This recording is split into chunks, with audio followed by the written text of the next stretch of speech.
இந்த வீடியோல இருக்காங்கல்ல, இவங்களோட முகம் சிதைக்கப்பட்டுச்சு. முகம் வேணா செதைஞ்சு போயிருக்கலாம், ஆனா கனவை சிதைக்க முடியாது. என்ன ரொம்ப இன்ஸ்பயர் பண்ண ஒரு உமன் இவங்க. சோ இவங்கள பத்தின டீடைல்ஸ் தெரிஞ்சுக்கணும்னா ஐடி மறக்காம ஃபாலோ பண்ணிட்டு வீடியோ ஃபுல்லா பாருங்க. இவங்க பேரு மங்களா கபூர். இவங்களுக்கு 11 வயசு இருக்கும்போது அவங்க அப்பாவோட வியாபார எதிரிகள் இல்ல துரோகிகள்னு சொல்லலாம். இவங்க இந்த குடும்பத்தை எப்படியாவது பழி வாங்கணும் அப்படின்னு சொல்லிட்டு 11 வயசு இருந்த ஒரு பொண்ணோட முகத்துல ஆசிட் ஊத்திருக்காங்க. அந்த பொண்ணுதான் மங்களா கபூர். அன்னைக்கு அவங்களோட முகம் செதிஞ்சிருச்சு. 32 சர்ஜரி அவங்க வாழ்க்கையில பண்ணிருக்காங்க. பல வழிகளை தாண்டி அவங்க பள்ளிக்கூடம் போறாங்க.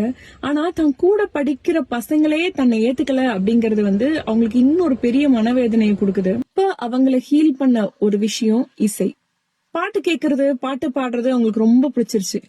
நிறைய கச்சேரிகள் போய் பாக்குறாங்க. அப்ப அவங்க அப்பா கிட்ட சொல்றாங்க, அப்பா எனக்கும் இந்த மாதிரி மேடை கச்சேரிகள்ல பாடணும்ப்பா அப்படின்னு. சரிம்மா உனக்கு பிடிக்கும்ல, நம்ம பண்ணிடலாம் அப்படின்னு சொல்லி மியூசிக் படிக்க வைக்கிறாரு அப்பா. நல்லா படிக்கிறாங்க, நல்லா கத்துக்கிறாங்க. அவங்க நினைச்ச மாதிரி சபா கச்சேரிகள்ல அவ்வளவு சுலபமா அவங்களால பாட முடியல.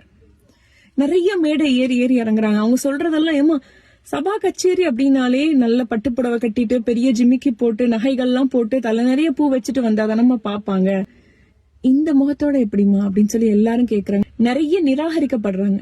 அப்ப அவங்களுக்கு பாட்டு சொல்லி கொடுத்தவங்களும் அவங்க அப்பாவும் சேர்ந்து ஒரு சின்ன முடிவு எடுக்கிறாங்க. ஒரு சபா கச்சேரி நடக்குது, அங்க நான் உன்னை பாட வைக்கிறேன். அப்ப பாடும்போது பாடுற உனக்கும் கேக்குற அவங்களுக்கும் நடுப்புற திரை விரிக்கப்படும். கச்சேரி முடியுது. ஆப்போசிட்ல உட்கார்ந்து இருந்தவங்களுக்கு ஒரே ஆச்சரியம். யாரா இருக்கும், லதா மங்கேஷ்கரா இருக்குமோ இல்ல இவங்களா இருக்குமோ அவங்களா இருக்குமோ அப்படின்னு சொல்லிட்டு அவங்களுக்குள்ள நிறைய பேசிக்கிறாங்க. கொஞ்ச நேரம் கழிச்சு அந்த திரை விளக்கப்படுது.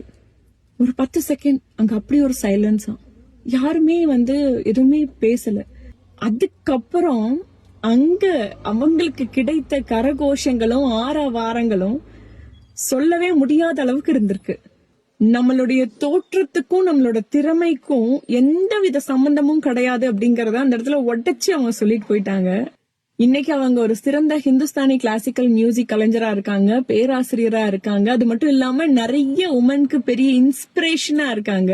அது மட்டும் இல்லாம ரொம்ப முக்கியமா 2026 வருஷம் நம்ம நாட்டோட உயரிய விருதான பத்மஸ்ரீ வாங்கியிருக்காங்க. இவங்களோட வாழ்க்கை நமக்கு ஒரு விஷயத்த சொல்லி கொடுத்துட்டே இருக்கு. இன்னைக்கு நாள் எவ்வளவு மோசமானதா கூட இருக்கலாம், நாளைக்குன்னு ஒண்ணு இருக்கு, வெயிட் பண்ணுங்க, நல்லதே நடக்கும். மங்களா கபூர் இவங்களோட கதை ஒரு சாதாரண பெண்மணியோட கதை கிடையாது, ஒரு போராளியோட கதை. சரி, ஓகே, இந்த வீடியோ பத்தி நீங்க என்ன நினைக்கிறீங்கன்னு கமெண்ட்ஸ்ல கூட ஷேர் பண்ணிக்கோங்க. நாளைக்கு இதே மாதிரி வேற ஒரு இன்ட்ரெஸ்டிங் வீடியோல உங்களால மீட் பண்றேன். அது வரைக்கும் ஐடியா மறக்காம ஃபாலோ பண்ணி வச்சுக்கோங்க. பை.